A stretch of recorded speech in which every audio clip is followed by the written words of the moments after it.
Quem sou eu para que o grande Rei me receba assim?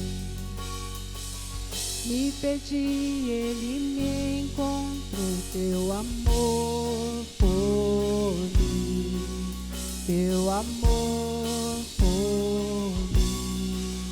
Quem Deus liberta, livre enfim será. Sou filho de Deus, sim eu sou. Isso nos alegra muito, Senhor. Sua graça nos resgatou, nos purificou.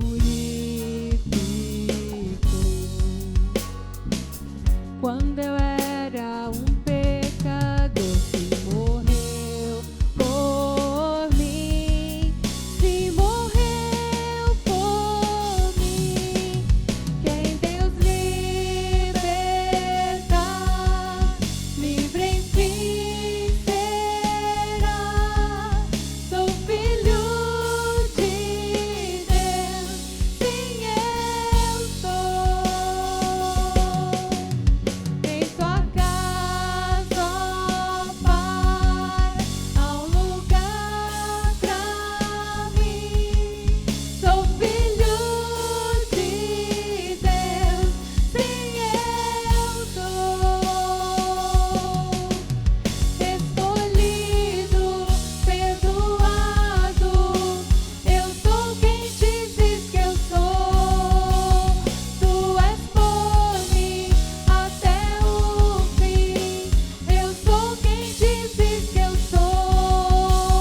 Escolhido, perdoado, eu sou quem dizes que eu sou. Tu és por mim até o fim. Eu sou quem dizes que eu sou. Mas eu sou quem dizes que eu sou. Sou filho, quem Deus liberta, livre enfim será. Sou filho de Deus, sim eu sou. Em tua casa, ó Pai, há um lugar pra mim. Sou filho de Deus, sim eu sou.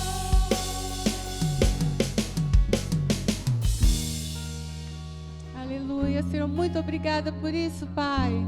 Obrigada por essa filiação. Nada pode roubar isso de nós. Nós somos chamados de filhos. Somos chamados de amigos por Jesus. Obrigada, Senhor. Escolhido, perdoado.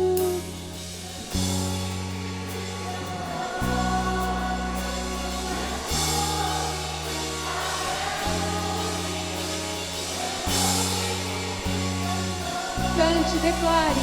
Escolhido, perdoado, eu sou quem dizes que eu sou. Tu és por mim até o fim. Eu sou quem dizes que eu sou.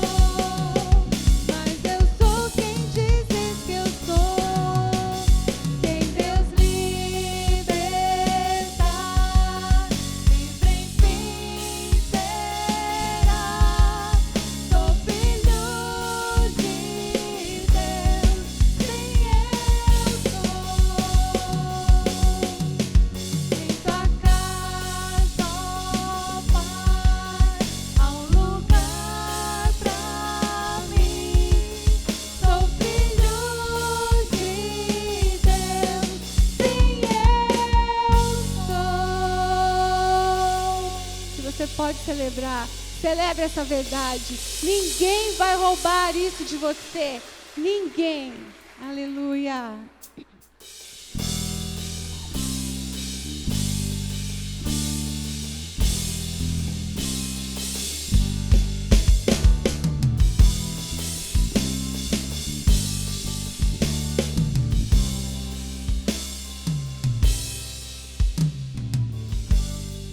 Amo o Senhor.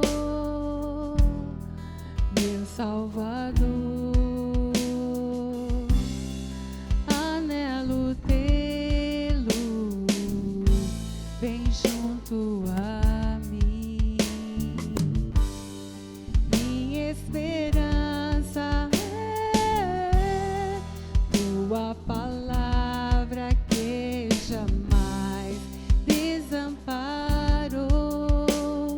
Aquele que busca a tua face quer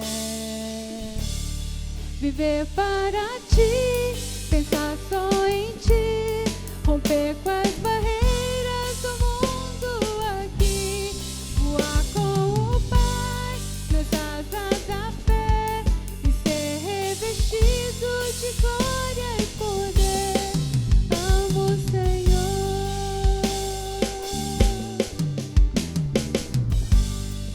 amo o Senhor, meu Salvador. Anelo tê-lo bem junto a mim. Minha esperança é tua palavra que jamais desamparou. Aquele que busca a tua face quer viver para ti, pensar só em ti, romper com as barreiras do mundo aqui, voar com o Pai nas asas da fé e ser revestido de glória e poder. Viver para ti, pensar só em ti, romper com as barreiras do mundo aqui, voar com o Pai nas asas da fé e ser revestido de glória e poder. Amo o Senhor, eu te amo.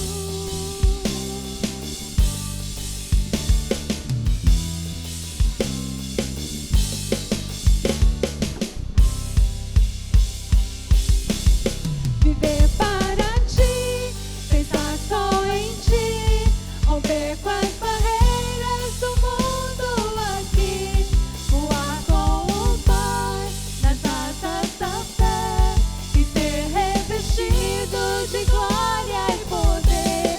Viver para ti, pensar só em ti, romper com as barreiras do mundo aqui, voar com o Pai nas asas da fé e ser revestido de glória e poder. Amo o Senhor, nós te amamos. Sim, Senhor, tu és tudo para nós, Jesus. Tu és tudo para nós, Senhor.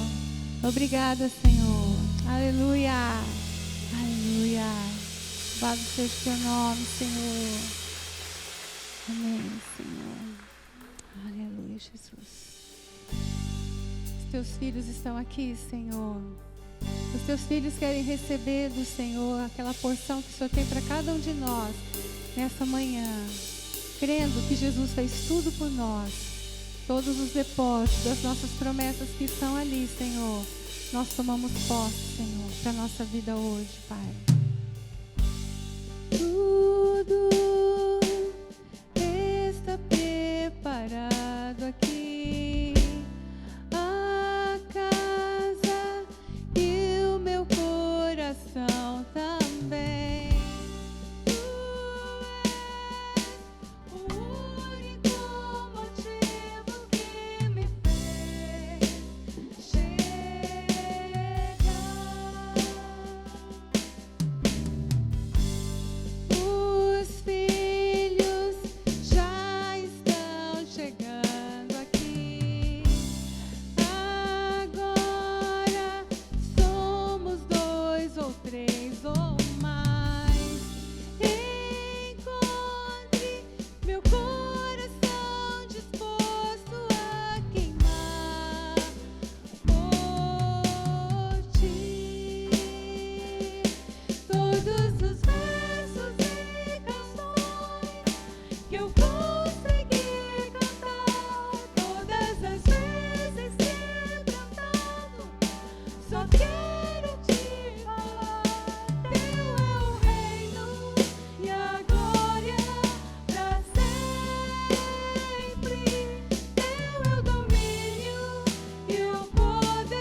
Obrigado, Senhor. Nós colocamos o nosso coração, nós colocamos a nossa vida nessa verdade. O Senhor é santo, o santo habita em nós. Nos dá esse privilégio de vivermos neste mundo também em santidade, assim como Tu és. Nós queremos ser neste mundo, Senhor Jesus. Muito obrigada por esse tempo. Muito obrigada, Senhor. Continua recebendo a nossa adoração durante todo esse culto, fora desse culto, durante todos os dias da nossa vida. Receba a nossa gratidão, o nosso coração. Aleluia. Obrigado, Senhor Jesus. Amém. Bom dia, irmãos. A graça e a paz de nosso Senhor Jesus Cristo seja com cada um de nós. Amém? É bom estarmos novamente reunidos. Alguma pessoa que aqui está pela primeira vez? Tem alguém que está pela primeira vez? Fique de pé, por favor. Seja bem-vinda. Que bom que você está com a gente. Deus te abençoe, viu? Tem mais alguém conosco hoje? Amém. Que bom, que bom. Eu queria que você agora abrisse sua Bíblia lá no livro de Gálatas, Gálatas capítulo 6, e vamos ler apenas alguns versículos desse capítulo, tá? A partir do verso 7, Gálatas capítulo 6, a partir do verso 7, diz assim: não se enganem, ninguém zomba de Deus. O que uma pessoa plantar, é isso mesmo que colherá. Se plantar no terreno da sua natureza humana, desse terreno colherá a morte. Porém, se plantar no terreno do Espírito de Deus, desse terreno colherá a vida eterna. Não nos cansemos de fazer o bem, pois se não desanimamos, chegará o tempo certo em que faremos a colheita. Portanto, sempre que pudermos, devemos fazer o bem a todos, especialmente aos que fazem parte de nossa família na fé. O que tem a ver isso com dízimos? Né? Nós separamos este tempo para trazer nossas ofertas e nossos dízimos. Mas o que tem a ver isso com dízimos? Trazer os dízimos também é fazer o bem. Eu quero que você entenda isso, obedecer, participar dos compromissos que a igreja, como a igreja tem, é também fazer o bem. Distribuir, repartir aquilo que você tem com as necessidades da igreja, como Paulo está escrevendo aqui aos Gálatas, também é fazer o bem. Então, quando nós vimos diante de Deus, trazendo nossas ofertas, nossos dízimos, é óbvio que nós não damos para Deus. Deus não pega esse dinheiro e guarda em sua conta. Não faz isso, óbvio. Não tem isso, né?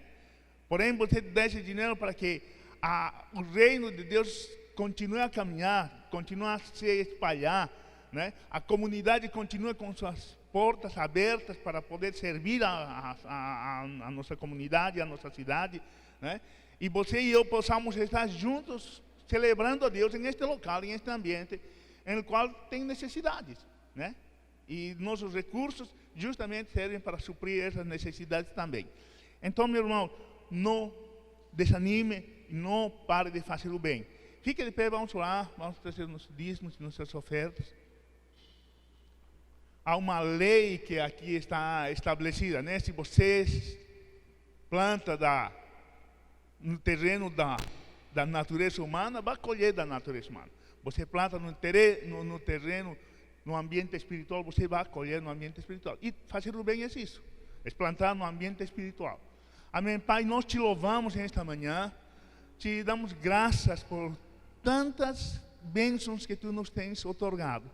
Te agradecemos por o teu poder, por teu amor, por tua graça, que tem transbordado sobre nossas vidas, mas também te damos graças porque tu tens suprido cada uma das necessidades de cada um de nós aqui, desde a comunidade como um todo.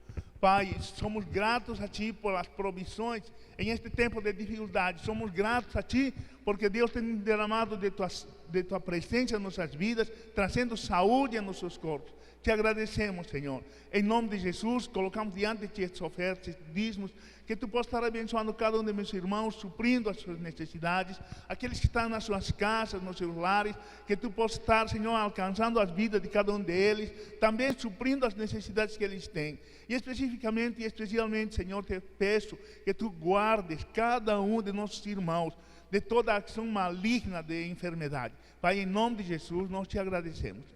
Amém. Amém. Queridos, enquanto nós louvamos ao Senhor, posso trazer seus dízimos, sua oferta. Amém. Livre enfim será, sou filho de Deus, sim eu sou. Em tua casa, ó Pai, há um lugar pra mim. Sou filho de Deus, sim eu sou.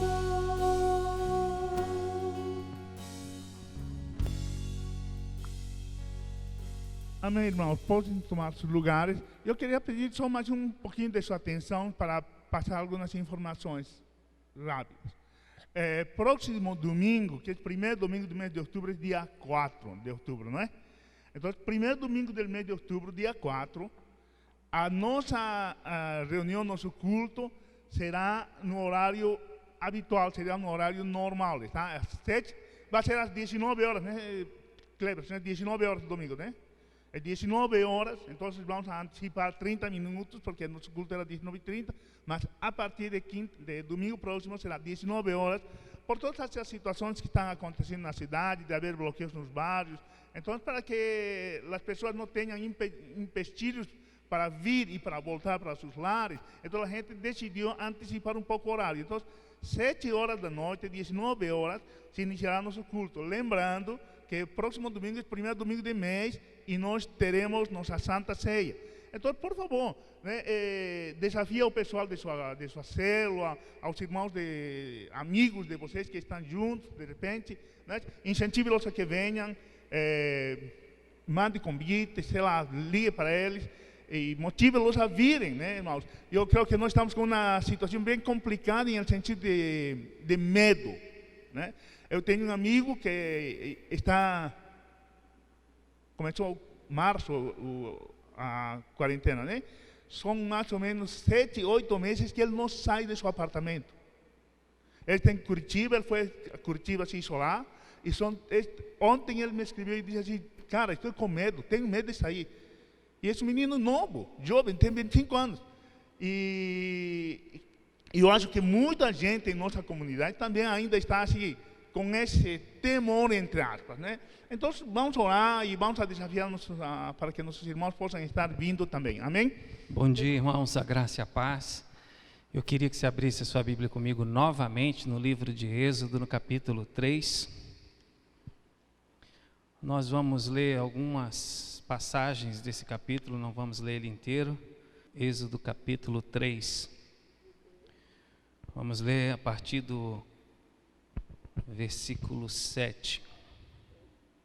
Amém. Diz assim o texto, escrito por Moisés. Então, versículo 7. O Senhor disse: eu tenho visto como o meu povo está sendo maltratado no Egito.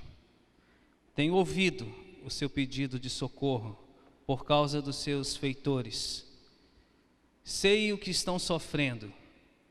Por isso desci para libertá-los do poder dos egípcios e para levá-los do Egito para uma terra grande e boa. É uma terra boa e rica, onde moram cananeus, heteus, amorreus, perizeus, heveus e os jebuseus. De fato, tenho ouvido o pedido de socorro do meu povo e tenho visto como os egípcios os maltratam. Agora venha e eu o enviarei ao rei do Egito para que você tire de lá o meu povo, os israelitas. Vamos pular agora para o versículo 14. Porque quando Deus fala isso com Moisés, tem aquele diálogo, aquela conversa entre os dois, né? E aí no versículo 14 Deus continua: Deus disse, eu sou quem sou. E disse ainda, você dirá o seguinte, eu sou, me enviou a vocês. Deus responde isso porque Moisés acha que o povo não vai ouvi-lo, então pergunta para ele, como é que eu vou dizer quem que está me mandando falar com o rei e com eles? E aí Deus fala para ele esse nome, né? Se revela como eu sou, me enviou. Versículo 16, agora nós vamos ler até o versículo 20. Depois Deus disse, ou seja, nós estamos frisando aqui as coisas que Deus fala, vá, reúna os líderes do povo de Israel e diga que eu, o Senhor, o Deus dos seus antepassados, o de Abraão, o Deus de Isaac, o Deus de Jacó, apareci a você e ordenei que lhes dissesse, tenho visto a sua situação e sei que os egípcios não estão fazendo com vocês. Eu resolvi tirá-los do Egito, onde estão sendo maltratados, e vou levá-los para uma terra boa e rica, a terra daqueles povos. Versículo 18. O meu povo ouvirá o que você vai dizer. Depois você e os líderes do povo de Israel irão falar com o rei do Egito. Digam a ele, o Senhor, o Deus dos hebreus, apareceu a nós. Agora, deixe-nos ir para o deserto, a uma distância de 3 dias de viagem, para oferecer sacrifícios ao Senhor nosso Deus. Eu sei que se o rei do Egito não for obrigado, ele não deixará vocês irem embora. Por isso, eu vou usar o meu poder e fazer coisas terríveis para castigar os egípcios. Depois disso, o rei deixará que vocês saiam do Egito. Até aqui, tá bom? Queria orar mais uma vez. Pai, nessa manhã, eu quero te agradecer, Deus, junto com os meus irmãos, pelo privilégio, Senhor, de carregar o teu nome na minha vida, e sabemos que cada um aqui que tem escolhido andar com Jesus, render-se a Jesus, tem recebido esse novo nome, o nome de Filho de Deus, servo de Cristo, amigo de Jesus. Pai, obrigado por nos introduzir na tua família, por Deus fazer com que os nossos olhos se abrissem e o nosso coração se amolecesse e a gente entendesse quem o Senhor é. Obrigado, Deus, por nos introduzir nessa família tão preciosa que é a família de Cristo. Obrigado, Deus, porque nós podemos nos reunir para te adorar, te engrandecer, mas também para meditar na tua palavra. E nós queremos declarar nessa manhã, Pai, realmente que só o Senhor é santo, só o Senhor é poderoso, só o Senhor é amor puro e pleno, só o Senhor é a verdade que permanece, que prevalece. E é por isso que nós precisamos de Ti, Pai. Precisamos desse poder, desse amor, dessa santidade, dessa verdade, tudo isso, Deus, fluindo nas nossas vidas, Deus, atingindo cada parte do nosso ser, transformando as nossas vidas, Pai, e nos tornando em quem o Senhor deseja que nos tornemos. Pai, obrigado, Pai, fica conosco e nos abençoa. Eu quero orar, Deus, também, e pedir que o Senhor abençoe, Deus, a família do meu cunhado. Quero orar, Deus, e pedir que o Senhor abençoe o pai dele, Senhor. Junto com a igreja, Pai, nós clamamos a Ti, também pelo Nilson, pela Mária, por talvez outros irmãos que não sabemos que estão enfrentando, ó Deus, esse vírus. Clamamos ao Senhor, pedimos, Deus, a Tua misericórdia, a Tua intervenção, ó Deus, o derramar do Teu poder sobre as suas vidas. Mas consola também, Pai, essa família que está enlutada, Senhor, trazendo conforto ao coração e aquela alegria que é genuína e existe, porque nós temos uma esperança que é viva. Pai, muito obrigado, Pai, porque nós podemos orar e viver a vida junto com o Senhor e junto com a igreja. Eu te agradeço em nome de Jesus. Amém, Senhor. Amém, amém, amém.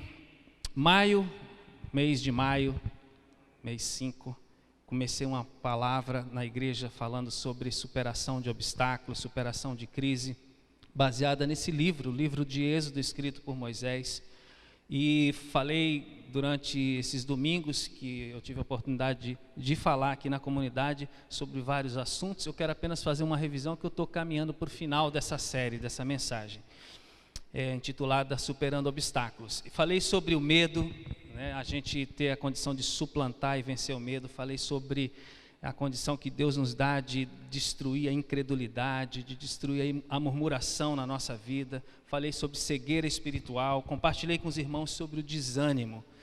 E minha última palavra, 2 semanas atrás, foi sobre as respostas que Deus nos dá quando a gente se encontra em momentos de dificuldade ou momentos de crise, que tem a ver com um pouco, bastante com esse momento que o mundo atravessa. É um momento de crise, é um momento de conflito, de dúvidas, onde todas essas coisas que eu acabei de mencionar, elas tentam nos assolar, tentam nos destruir, tentam nos abater. Então, mas hoje eu quero falar das respostas que eu e você precisamos dar à revelação de Deus. Ou seja, de 2 atitudes, na verdade, apenas, muito conhecidas dos irmãos, que nós precisamos exercitar nas nossas vidas, que vão nos ajudar a passar por esse tempo, a superar essa investida do diabo, porque ele usa esses momentos de fragilidade, de vulnerabilidade para atacar a qualquer pessoa. Então, se a gente praticar essas 2 atitudes, a gente vai conseguir ir derrubando esses obstáculos que eu mencionei em domingos anteriores. O que eu queria ressaltar antes de entrar especificamente nessas 2 atitudes é que Deus, o nosso Deus, como a gente viu aqui, Ele é um Deus pessoal. Por isso que Ele faz questão de dizer, olha, o Deus de Abraão, de Isaac, de Jacó, o Deus do povo hebreu, o Deus de José, o Deus de Maria, o Deus de Paulo, de Pedro. Então, Deus é um Deus pessoal. E por ser um Deus pessoal, Ele gosta de se relacionar conosco, entendendo, respeitando, mas não se tolhindo no fato de que nós também somos pessoas. Então Ele conhece a nossa vida, o nosso coração, o nosso jeito de pensar, de agir, nossos sentimentos. Ele conhece tudo, Ele respeita isso. Mas isso não pode impedir que Ele exerça a sua divindade, a sua paternidade, o seu amor em relação à nossa vida. Mas Ele é um Deus pessoal. E quando a gente fala isso faz a gente pensar, isso é muito importante que a gente entenda, que nós devemos cooperar, ser parceiros de Deus. Porque Deus não se agrada em impor nada às pessoas, vai ser assim, goela abaixo, jamais. Ele gosta de dizer, olha, esse é o caminho, vá por aqui. Mas Ele gosta que a gente entenda isso, respeite isso, ame isso e obedeça a Ele por amor. Então assim, o nosso Deus é um Deus pessoal, e por ser um Deus pessoal, é um Deus de cooperação, é um Deus de parceria, e não um Deus tirano, um Deus malvado, um Deus impositor, tá bom? Então assim, com base nessa premissa, que é bem simples, eu queria dizer o seguinte, como eu falei no domingo lá, 2 domingos atrás, Deus no meio da crise, Ele nos dá algumas respostas, como por exemplo, Ele diz, olha, você precisa acreditar que eu existo e que eu estou presente na sua vida, nos detalhes. Você precisa acreditar que eu sou um Deus soberano. Você precisa acreditar que eu sou um Deus que não vou te abandonar. Às vezes um pai, uma mãe deixa um filho, mas eu não vou te abandonar, eu vou cuidar de você, eu vou te dar aquilo que você precisa. Olha, eu preciso que você saiba que eu sou um Deus que orienta, né, ao seu povo, ao meu povo. E eu queria que você soubesse também que a minha graça é suficiente. Então essas são as respostas que eu abordei domingo passado, há 2 semanas atrás. Mas aí vem as nossas respostas a essa revelação.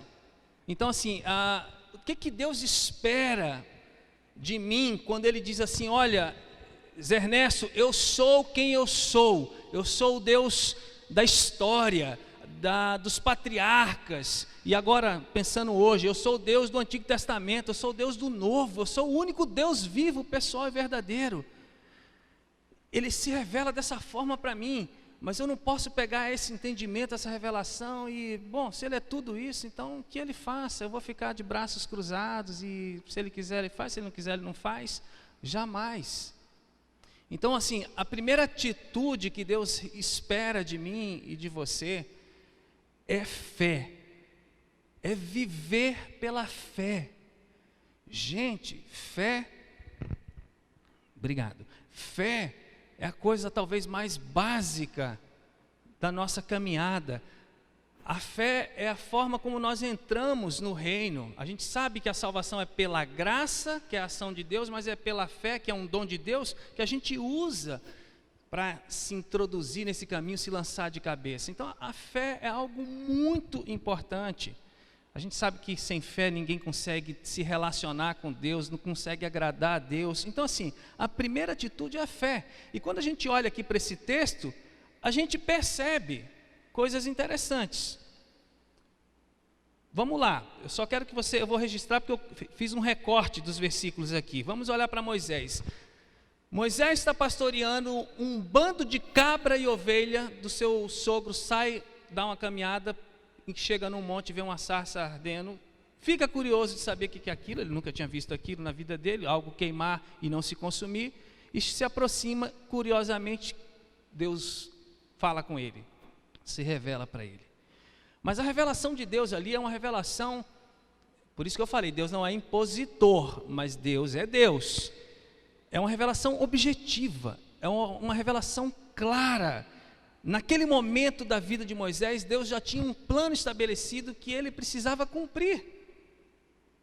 E aí Deus fala para ele no versículo 10, assim, vá agora, que eu vou enviar você ao faraó. Esse agora é muito importante, porque o povo vinha clamando a Deus há décadas. Mas chegou o momento, e Deus fala, agora é o tempo, e você é o cara que vai, em meu nome, falar com o rei do Egito. Aí no versículo 14, Deus fala para ele assim, você vai dizer para ele o seguinte. Então assim, o chamado de ir até lá, para libertar o povo, Deus deu a Moisés. O que Moisés ia dizer não era da cabeça dele, Deus deu a Moisés, falou para ele, você vai lá e vai dizer o seguinte, eu sou, me enviou a vocês. O Deus, eu sou quem sou, eu sou o que sou, me enviou a vocês. E depois no versículo 16, Deus fala assim para ele, Moisés, reúna os líderes. Então foram 3 ordens claras, vá ao rei, vá dizer ao rei o que eu estou mandando você dizer, e vá conversar com os líderes do povo, e depois você e os líderes vão até o faraó. Diante daquela palavra de Deus, daquela revelação, daquela chamada de Deus, Moisés podia sim rejeitar, fugir, ele podia sim ser uma pessoa incrédula em relação àquilo, ele poderia se deixar dominar pelo medo do que aquilo tudo representava, né, liderar um povo de mais de 3 milhões de pessoas para sair de um período de escravidão tão longa.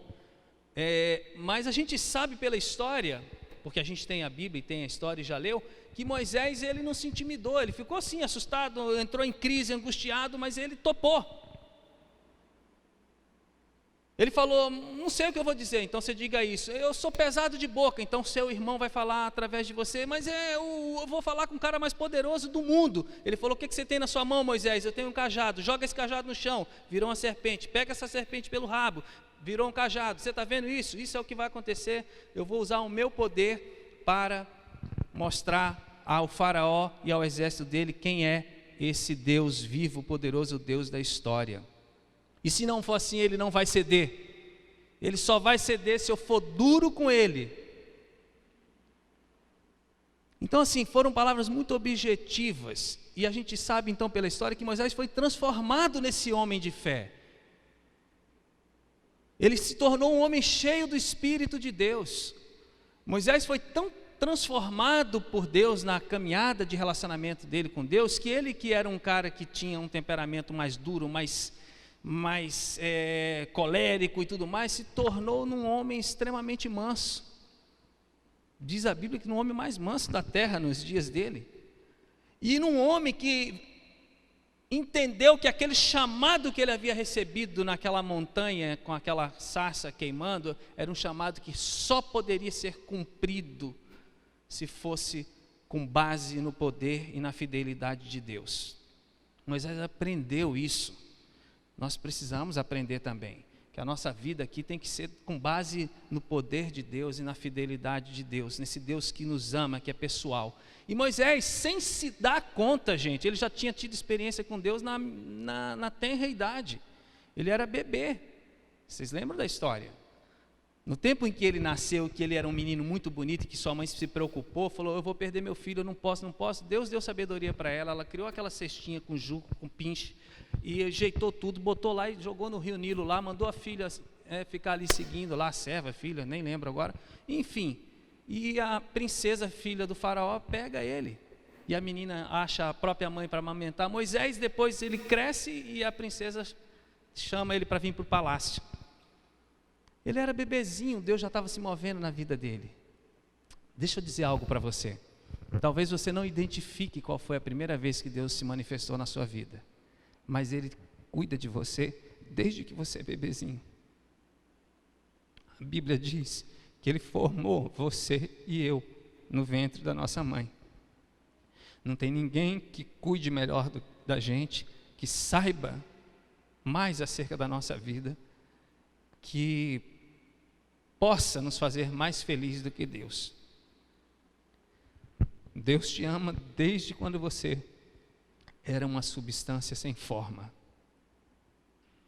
Se essa revelação vem para o seu coração, você sabe que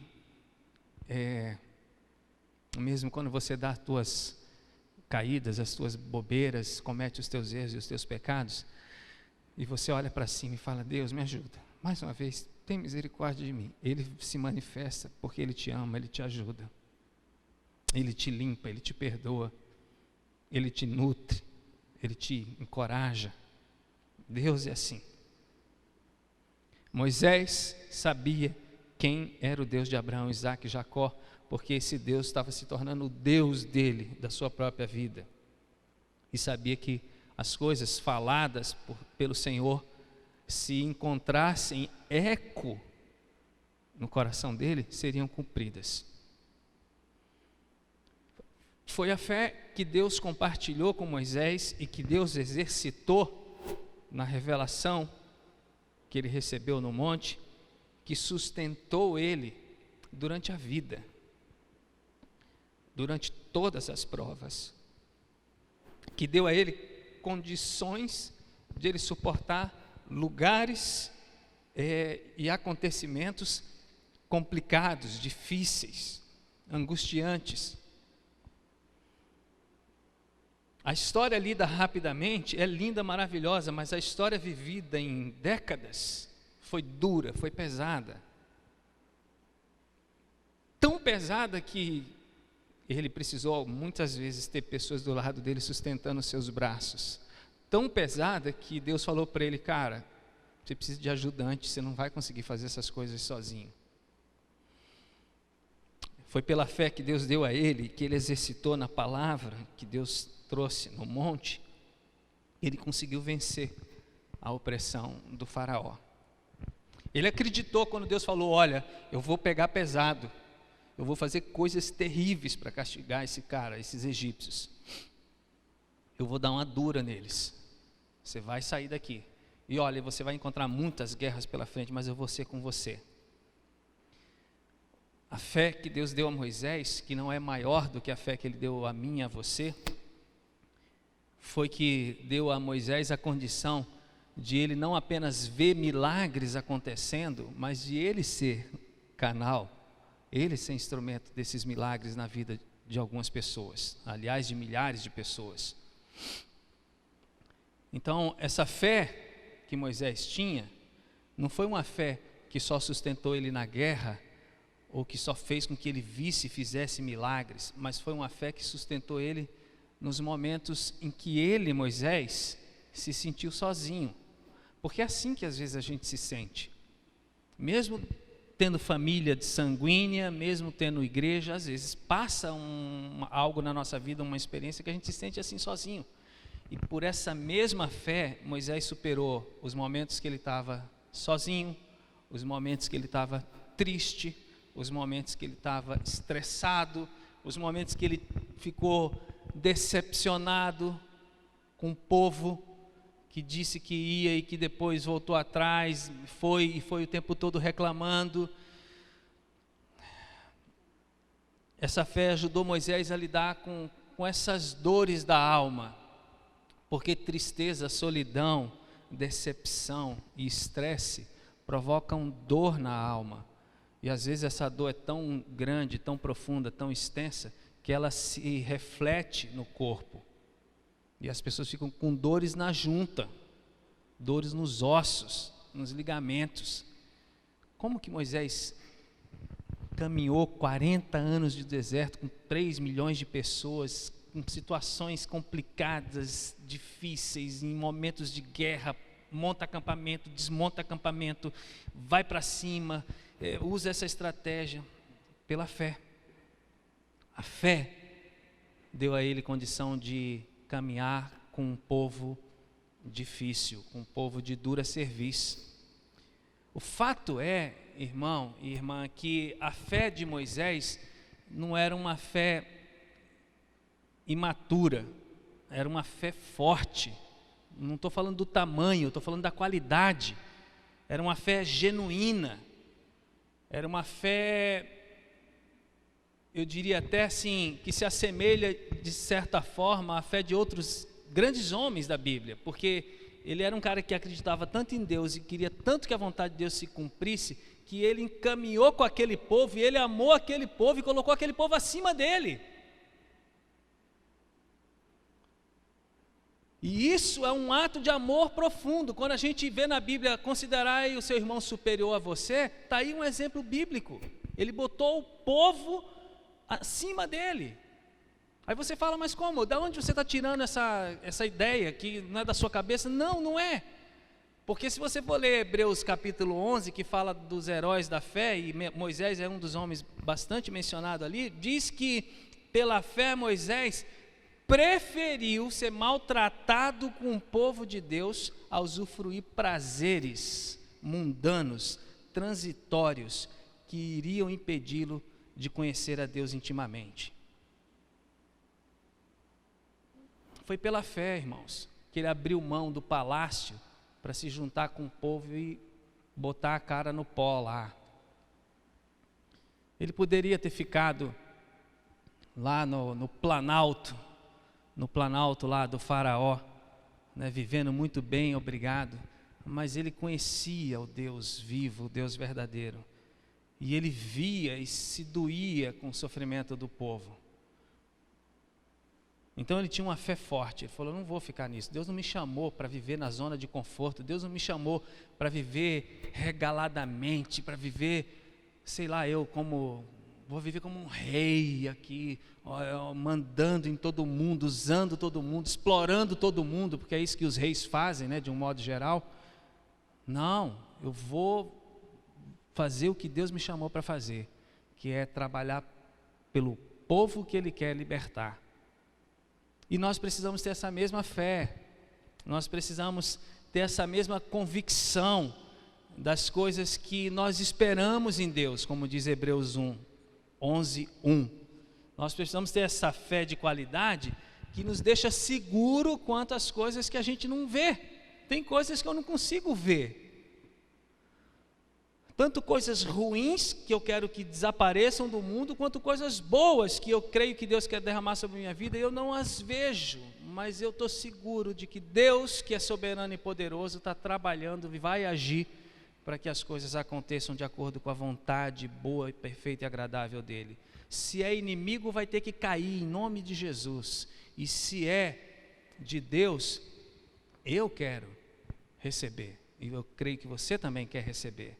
Então essa fé de Moisés é a fé que a gente tem que ter. A fé da galeria lá, ela foi fechada porque é um livro escrito, um livro revelado, Deus inspirou aqueles homens para escrever, mas eu e você podemos colocar o nosso nome, não na Bíblia, mas lá na história, dizer, Senhor, conta comigo. Eu estava falando com alguns irmãos, acho que antes de ontem, sobre esse assunto, nós estávamos conversando sobre Hebreus 11, eu falei que uma das coisas que me chama mais atenção nesse capítulo de Hebreus 11, não é tanto as coisas que eles fizeram pela fé, mas o fato de que depois, lá no final, se fala a respeito deles, que eles eram homens dos quais o mundo não era digno.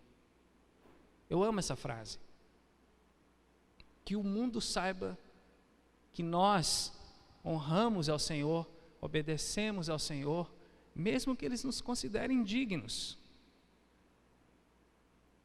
Nós somos dignos para o Senhor.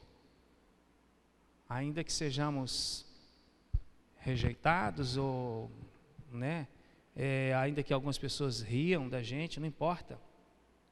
Então, irmãos, essa fé do monte, que a gente vê ali, a revelação vinda de Moisés relutando, um processo humano, pessoal, normal, por isso que eu disse, Deus é um Deus pessoal, mas indo e obedecendo, é a fé que Deus espera que a gente tenha.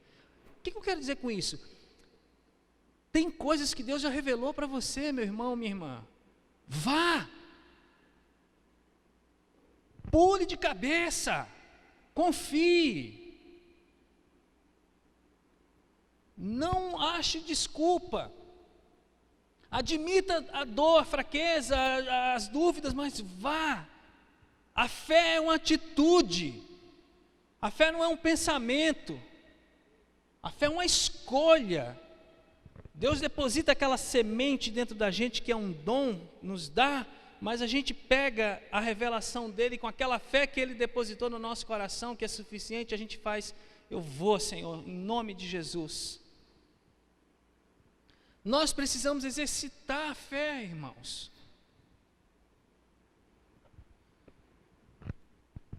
Para falar do amor de Deus para as pessoas, para compartilhar com elas, através de qualquer canal que seja, coisas de Deus, pensamentos de Deus, promessas de Deus. Nós temos que exercitar a nossa fé para acompanhar as pessoas, dizer, olha, conta comigo, se você quiser orar uma vez por semana, vamos estar junto, bater um papo uma vez por semana, vamos estar junto. Exercitar a nossa fé sendo comprometido com nossos irmãos na nossa cela, nos cultos, onde nós estivermos, dentro da nossa casa, no nosso trabalho. Nós somos homens e mulheres de fé e nós precisamos exercitar, porque é à medida do exercício da fé que a gente amadurece e que a gente supera as crises. As crises não vão sair da nossa frente simplesmente porque a gente é de Deus, porque Deus conta com a gente para fazer com que aquelas circunstâncias e aquelas adversidades, elas desapareçam, elas sejam vencidas, elas sejam destruídas. Um exemplo disso que eu falo, de alguém que tem esse entendimento, era Paulo. Ele fala assim, Paulo sabia em quem ele acreditava e sabia, e ele disse isso, numa das cartas dele, que Deus era poderoso para guardar a fé dele até o final da vida. Então assim, ele não estava preocupado com ele estava preocupado com Deus. E quando Deus se revela a Paulo, Deus já na revelação que dá a ele, fala assim, cara, você está me perseguindo. Não, estou perseguindo. Sim, está perseguindo eles, você está me perseguindo, a igreja é minha. Saulo, Saulo, por que você me persegue? E Deus fala para ele, cara, você agora, que você se rendeu mesmo, que você entendeu quem eu sou, que agora você largou a religião para se tornar um homem de Deus, você vai ver a dificuldade que é caminhar nesse mundo sendo um cara comprometido comigo. E Paulo não tem mais sossego dali para frente, mas Paulo não desiste, Paulo vai adiante com a fé que Deus tinha dado para ele, dizendo, eu sei em quem eu tenho crido, eu sei, vai vir vento, tempestade, venha o que vier, eu sei em quem eu creio, e eu sei que é aquele que cuida de mim, vai guardar a minha vida, a minha fé, até a volta dele, ou até o dia que eu for para ele, até aquele dia. Que dia? Não sei. Ou o dia da vinda de Jesus, que no caso não foi, mas o dia em que ele partiu. Quem tem uma fé assim, vai ser fiel até o fim. Mas essa fé precisa estar pautada na pessoa de Deus, na palavra de Deus, e precisa estar em exercício constante. Porque a fé é uma atitude, mas a gente brinca, usa de forma didática e diz que a fé também é como se fosse um músculo que precisa estar sendo exercitado. Se ele não for exercitado, ele perde o tônus, fica flácido, fica fraco. Então Moisés e Paulo e muitos outros homens na Bíblia e mulheres, eles entenderam que a vida é uma grande jornada ao lado de Deus e que as situações que a gente tem que enfrentar, sejam elas boas ou não, elas são, na verdade, grandes momentos, grandes oportunidades de a gente aumentar a nossa intimidade com Deus, de a gente conhecer um pouco mais do caráter de Deus, um pouco mais do poder de Deus, um pouco mais do amor de Deus, um pouco mais da santidade de Deus. Porque isso se conhece na realidade, na vida, na história. Nosso Deus não é um Deus de teoria, é um Deus de prática. Por isso que quando ele encontra um povo que se dispõe a ouvi-lo e a obedecê-lo, ele age e ele usa aquele povo e ele transforma pessoas, transforma lugares, porque ele pode contar com gente que está disposta. E aí ele transforma, nesse processo de ele agir, transformar pessoas e ambientes, ele transforma tragédias em bênçãos. Ele transforma uma situação que é uma desgraça numa coisa maravilhosa, que representa a graça dele. Ele transforma uma pessoa que era um mentiroso de carteirinha num homem íntegro, honesto e que prega e que ensina e que vive a verdade. Ele transforma um homem iracundo, um homem raivoso, amargo, num homem manso, curado. Ele transforma uma pessoa medrosa, apavorada, que vive assaltada pelo terror, num homem cheio de ousadia, de coragem, que dá a vida pelo reino. De modo que, olhando a história, vendo a história, ouvindo um pouquinho do que esses caras, esse irmão nosso aí, Moisés, viveu, e falando um pouco de Paulo e de tantas outras pessoas, a gente percebe que não existe justificativa para a gente parar, para a gente estagnar. Não, Jesus abriu o novo e vivo caminho através da morte dele na cruz, através da carne dele, para que eu e você pudéssemos chegar e permanecer na presença de Deus. E aí tem uma expressão legal nesse versículo, que eu não anotei o endereço dele, eu lembrei, que é assim, em plena certeza de fé. Fé é certeza. Fé não é esperança.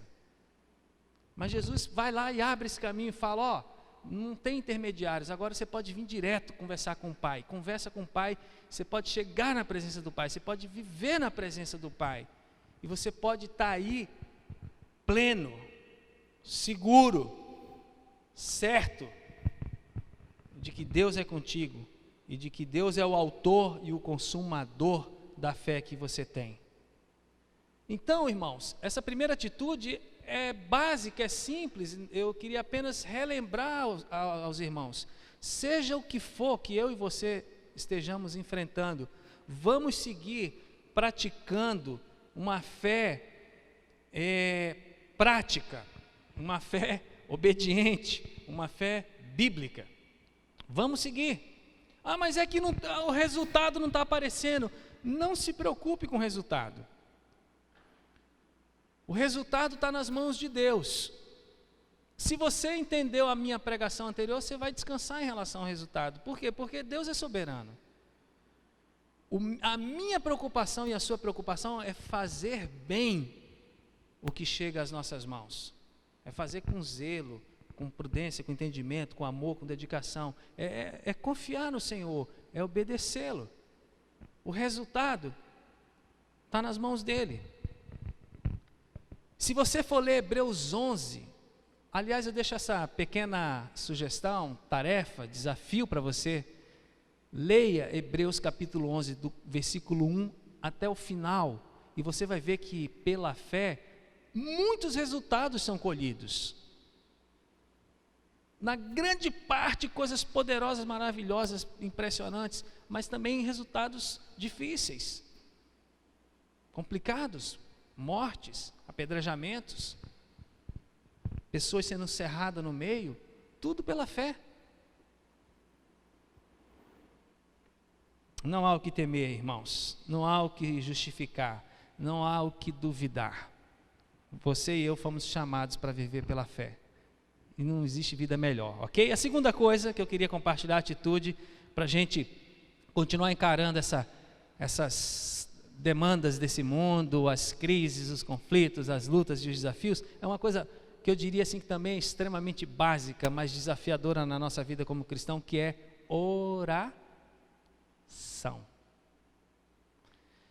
Quantos de vocês se sentem em paz? Tipo assim, eu estou vivendo a minha vida de oração com paz no sentido assim, eu sei que eu estou vivendo como eu deveria viver, eu estou agradando a Deus, eu estou tendo um relacionamento que eu deveria ter com Deus.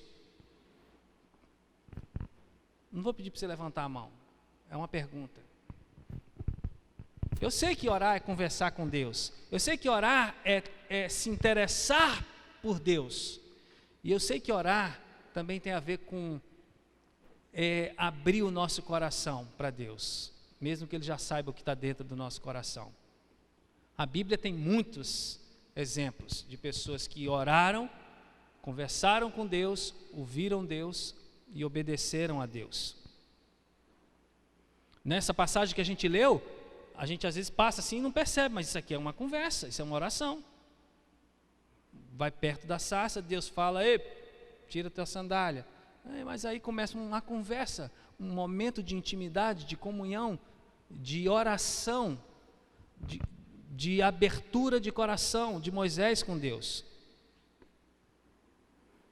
Enquanto ele estava desempenhando uma tarefa dele diária. Então, por isso que eu digo, oração é um desafio sim. Será que quando a gente está trabalhando no nosso dia a dia, na nossa correria, a gente se dá conta que às vezes a gente está precisando naquele momento dar uma parada e falar com o Pai? Será que a gente enxerga alguma coisa queimando? Não estou falando do ponto de vista físico, natural, mas assim, a gente tem alguma percepção de como se Deus estivesse tentando nos chamar a atenção para dizer, ei, vem para cá que eu quero sentar e conversar com você. Ou a gente entra no atropelo, porque é justamente isso que eu queria colocar sobre essa questão de oração. Não é apenas citar exemplos bíblicos, mas é dizer o seguinte, que muitas vezes nós não conseguimos ter esse relacionamento que flui de uma maneira melhor, vamos dizer assim, e não só em alguns pequenos momentos intencionais ou específicos. Aqui é uma reunião de oração, aqui é uma reunião de célula, aqui é o culto, aí a gente vai orar. Não, mas em qualquer momento. Isso, às vezes a gente não consegue chegar nisso por causa de pressões que nos cercam. Infelizmente é isso, irmãos. Algumas coisas são pecados, outras são pressões. Por exemplo, ansiedade. É tanta coisa que a gente não consegue parar, não consegue pensar, não consegue conversar com Deus, não consegue acalmar o coração. Às vezes é culpa, a gente está lá com um problema grave, sério, com uma determinada pessoa, ou com a gente mesmo, por algo que a gente está vivendo, que a gente sabe que está acabando com a nossa vida, está destruindo a nossa vida, está entristecendo o coração de Deus, e a gente, por conta daquilo, a gente não consegue parar e não consegue conversar, orar, ouvir Deus, enfim, se dispor na presença dEle. Às vezes é desinteresse. Não interessa, eu estou interessado nas coisas do mundo. Eu estou só interessado no ouro, na prata e no bronze. Eu não estou interessado nas coisas de Deus. O desinteresse é algo muito frequente na vida das pessoas. O desinteresse por Deus, pelas coisas de Deus, eu estou me referindo. A impaciência, a preguiça, né, a pressa constante, às vezes a soberba. Não, aqui não é, eu sou de Deus, Deus é meu e acabou, nós somos um, ó. Não precisamos muito papo não, ele me entende, eu entendo ele. E a gente não cresce, quando deveria estar crescendo, né? Acha que não precisa conversar, ouvi-lo e aprender com ele, porque a gente já se basta. E por aí vai, tem muitas outras coisas. Todas essas coisas dificultam, no mínimo dificultam a nossa caminhada, a nossa vida de oração. E a oração é fundamental para a gente enfrentar as batalhas, porque é lá com o Senhor, usando a fé, mas ouvindo como Moisés ouviu, conversou, pegou as estratégias, as diretrizes, é lá que a gente sai para depois enfrentar e vencer a guerra lá fora. O Jimmy, na semana passada, o pastor Jimmy pregou sobre os imperativos de Paulo ali na carta de Colossenses, no capítulo 3, e ele falou uma coisa que eu lembrei enquanto eu estava meditando nesse texto e preparando essa mensagem, que é uma saída para isso que eu estou falando, essa coisa do ceder pressões e pecados, que é quando Paulo diz assim: portanto, se vocês foram ressuscitados com Cristo, busquem as coisas que são de cima, ou ponham o interesse de vocês nas coisas que são de cima, onde Cristo está sentado à destra de Deus. E aí Paulo vai tratar uma série de coisas que o pastor Jimmy pregou aqui maravilhosamente. Ouça essa mensagem, uma bênção. Mas é o seguinte, tudo aquilo só acontece se isso aqui acontecer. Eu pôr o meu interesse nas coisas do alto, eu pôr o meu coração, o meu foco em Deus. E aqui eu quero confessar algo para vocês. Eu não sei vocês, eu tenho muito para aprender nessa área, na minha vida. Por quê? Porque eu sei que orar, primeiramente, tem a ver com as coisas de Deus, os interesses de Deus, e não com as minhas necessidades e as minhas agendas. Por isso que para mim é desafiador, porque realmente eu preciso ir ao Senhor preocupado com o que está preocupando a Ele, com o que Ele quer fazer, seja em mim, através de mim, mas eu preciso ir com essa motivação, de estar com Ele, de buscar a face dEle, e não eu vou lá orar, porque eu tenho um monte de coisas, uma lista de coisas para que Ele atenda. O meu foco tem que ser Deus. Jesus era assim. Jesus orava centrado na glória de Deus. Jesus orava não preocupado com Ele, preocupado com o Pai. Pai, o que é que o Senhor quer? O que o Senhor quer mostrar? O que o Senhor quer fazer? Beleza. E Jesus vivia o que Ele via o Pai fazer e dizia o que Ele ouvia o Pai falar. E infelizmente, não é isso que uma boa parte das pessoas recebem como ensinamento. A prova disso que eu estou falando para você é você olhar as faixas nas fachadas das igrejas, ou os banners dentro das redes sociais das igrejas. As campanhas que as igrejas realizam não são do interesse primeiro de Deus, são do interesse do homem, são centradas no homem. 5 degraus para você ficar rico, 4 semanas para você ter uma mente milionária, tomando posse da bênção, 10 voltas para receber a cura, e por aí vai. Ou seja, as pessoas não estão sendo chamadas para orar, para buscar Deus e sair dali para fazer a vontade de Deus. Elas estão sendo chamadas para receberem alguma coisa. Então a motivação delas não bate com a oração do Pai Nosso, onde Jesus fala: olha, seu nome, o teu reino, a tua glória. E depois ele ensina também que a gente tem que orar pelo pão nosso cada dia, pelo perdão dos nossos pecados, pelo livramento. Gente, é só olhar a Bíblia. Olha João 17, Jesus orando. João, em Mateus, no capítulo 6, Jesus ensina aos discípulos princípios de oração. Em João capítulo 17, Jesus ora. E você vê que a oração de Jesus, ela tem como essência a glória de Deus, o nome de Deus. Em todo tempo ele está preocupado com a glória de Deus, o nome de Deus, a unidade que eles têm, e tudo isso reflete na vida da igreja. Quando a gente olha essas campanhas, essas faixas, eu fico perguntando e pensando, onde é que está o nome dali de Deus, o reino de Deus e a vontade de Deus? Talvez você diga para mim, tá, porque estão orando por isso, por aquilo outro. Tá, gente, mas nós estamos ensinando as pessoas a usarem a Deus e não a buscarem a face dele. Veja Moisés, que a gente está usando como um texto base. Moisés pedia, Senhor, deixa eu ver a tua face. Aí Deus fala para ele, Moisés, vai ali naquela fenda ali, para ali, dá uma olhada, eu vou passar de costa, para você ter uma noção de mim. Ele queria, é isso que a gente usa na expressão, né? Eu quero mais de Deus. Não é eu quero mais no sentido de que Deus fique me dando coisas, mas eu quero mais no sentido da presença dEle, de entender Ele, de viver para Ele, de me dedicar a Ele. O resto vai vindo como consequência.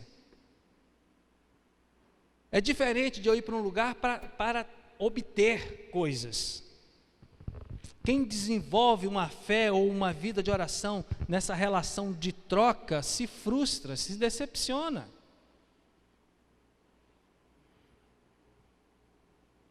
Nós precisamos buscar, como disse Paulo naquela Colossenses capítulo 3, versículo 1, verdadeiramente as coisas do alto. E até eu fiquei pensando, é engraçado ele falar as coisas do alto, mas as coisas do alto tem a ver com quem está sentado, tem a ver com Deus e com Jesus que está sentado com Ele. Vamos buscar Ele, e nele a gente recebe as orientações, as instruções para seguir adiante, para lidar com as crises. Quando a minha motivação é a face de Deus e não as mãos de Deus, escute isso. Quando a minha motivação é a face de Deus, são os olhos de Deus, é Deus mesmo a pessoa dele, e não as mãos, ou seja, o que Ele vai fazer para mim, ou o que eu quero que Ele faça, quando eu entendo isso e busco a Deus com essa motivação, as minhas crises, elas perdem o efeito de devastar, de machucar e de destruir a minha alma. Porque a presença dele é algo tão poderoso, tão amoroso, tão precioso, tão santo, tão constrangedor no bom sentido dessa palavra, que quando eu estou nela, eu sou invadido por uma paz, por uma alegria, por uma convicção, que aí as outras coisas, elas ficam pequenas. Vocês estão entendendo? Eu vou lá na presença dele, ele cresce dentro de mim, e aquelas coisas que eram gigantes se tornam pequenas.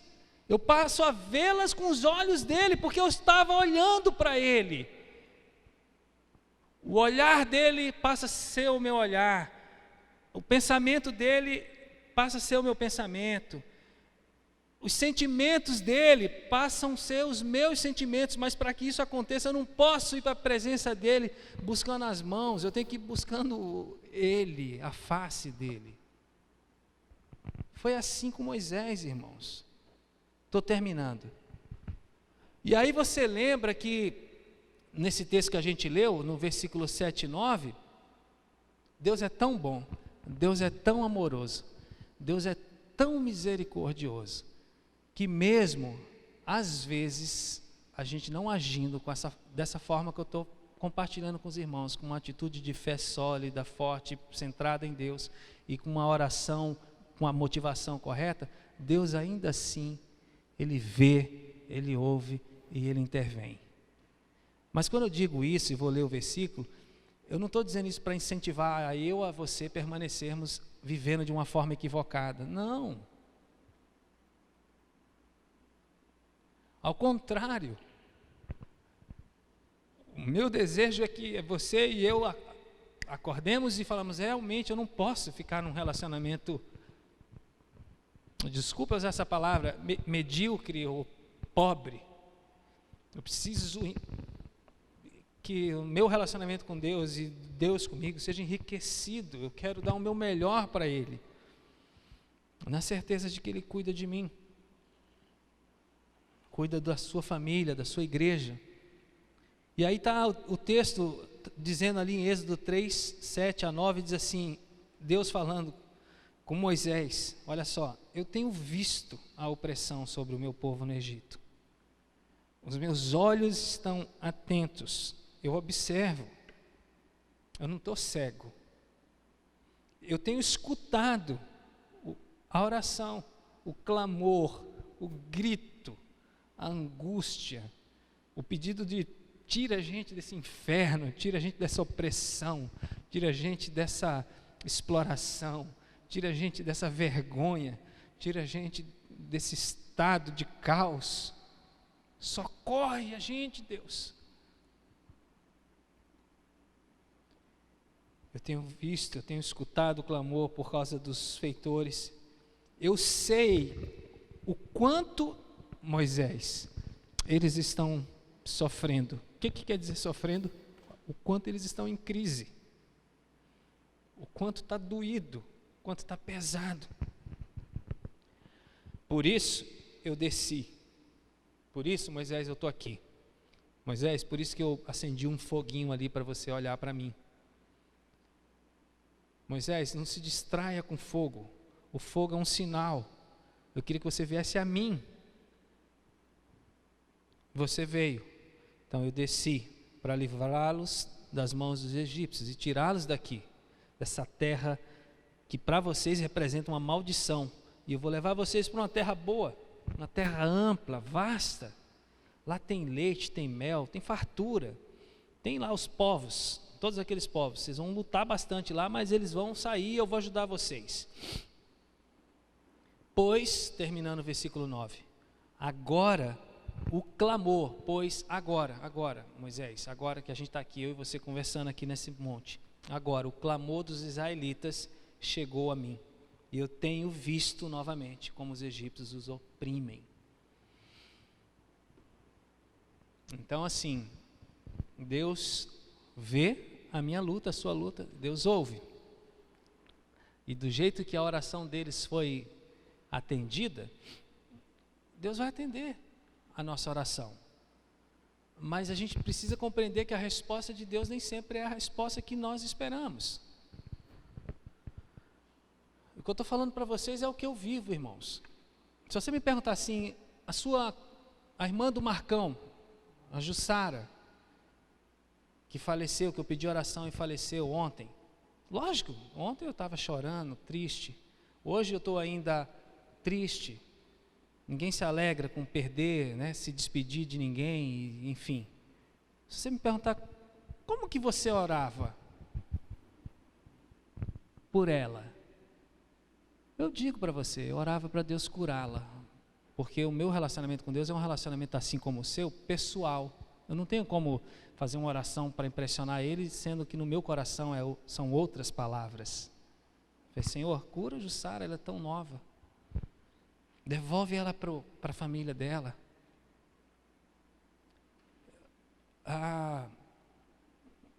Minha irmã, meu sobrinho, terminaram ontem ou hoje, uma campanha de oração de 21 dias, mas assim, buscando Deus. Obviamente que dentro desse tempo de oração se orava pela cura da Jussara. E aconteceu, ela partiu. Todos ficamos tristes, mas ficamos tranquilos, porque Jussara era de Jesus, temia ao Senhor, conhecia o Senhor, a palavra, e continuamos orando, né, pela família. O pai do Marcos, que tem 91 anos, eu não coloquei, mas eu estou informando a vocês agora, o pai dele está com Covid, tem 91 anos, está hospitalizado. Então, como que eu oro? Para que Deus tenha misericórdia, cure, tire daquele leito lá e devolva ele para casa. Mas eu sei que Deus responde, e as respostas dele às vezes não saem como eu, meu cunhado, minha irmã e a igreja e nós estamos orando. Mas todos nós ontem estávamos comentando no nosso grupo da família, a nossa alegria, a nossa certeza é que todos nós que somos de Jesus temos. De que o quê? A gente vai se encontrar, todo mundo junto, eternamente juntos.